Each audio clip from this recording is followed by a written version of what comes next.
Let's take a look at how we can turn the heat module off and on and adjust the settings.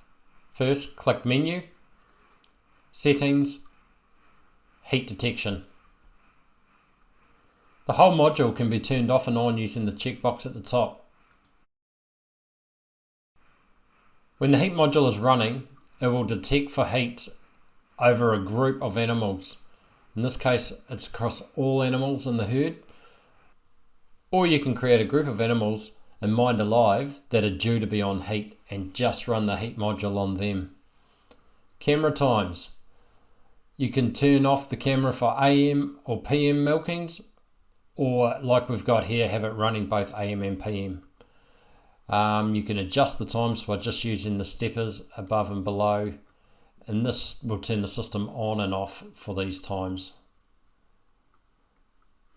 Animals on heat. Once the heat is detected in the current milking, at the next milking, or the AM milking or PM milking, this is when the animal is to be drafted for that heat. And you can select which way it's going to be drafted, left, right, or do not draft. Animals with missing heat patches, same thing, choose left, right, or do not draft. Reapply. This can be turned on or off using this checkbox. And for reapply, you can choose to draft them left, right, or do not draft. Reapply heat patches on the following days. You can select which days you wish the reapply animals to be drafted out.